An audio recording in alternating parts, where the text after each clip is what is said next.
warmutiyad go'aanka shirweynaha ay ka tashiga bulshada ka soo jeeda gobolada Sool iyo Sanaag iyo Cayn waxaanu qiraynaa oo bogaadinaynaa waxqabadkii isimada waxgaradka ay hore ugu soo qabteen deegaanadooda waxaan isla qaadanay uguna baaqaynaa guud ahaan inaan mideyno beesha awood ahaan dhaqaale ahaan siyaasad ahaan isku xidhka ay ka tashiga mustaqbalka deegaanadaas waxaan isla qaadanay shirweyne lagu mideynayo mideyn dhab ah awoodda beelaha gobolada Sool iyo Sanaag iyo Cayn kaasoo lagu qaban doono gudaha deegaanadaas oo ay ka soo qayb gali doonaan dhaqanka siyaasiyiinta waxgaradka iyo bulshada qaybaheeda kala duwan waxaan isla garanay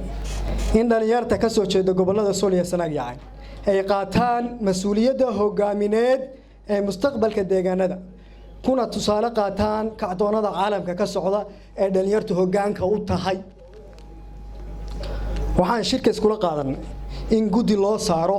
dhismaha gudi ay ku midaysan yihiin bulshada ku nool caasimadda dalka ee Muqdisho ee ka soo jeeda gobolada Sool iyo Sanaag iyo Cayn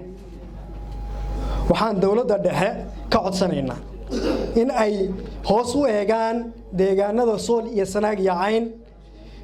oo ay ku darsadaan qorshaha dawladnimo ee ka socda guud ahaan gobolada dalka goboladaas oo ay tabanaya in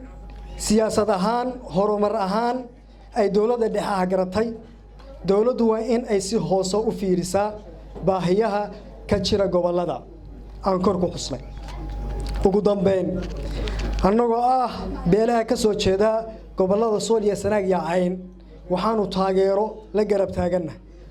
dawladda cusub ee uu hogaaminayo madaxweynaha dalka mudane Xasan Sheekh Maxamuud iyo xukuumadda uu hogaaminayo mudane Xamse Cabdi Barre sidoo kale waxaan taageero la garab taaganahay dawladda iyo dadaalada ka socda dhammaan guud ahaan dalka wabillahi tawfiiq wassalaam alaykum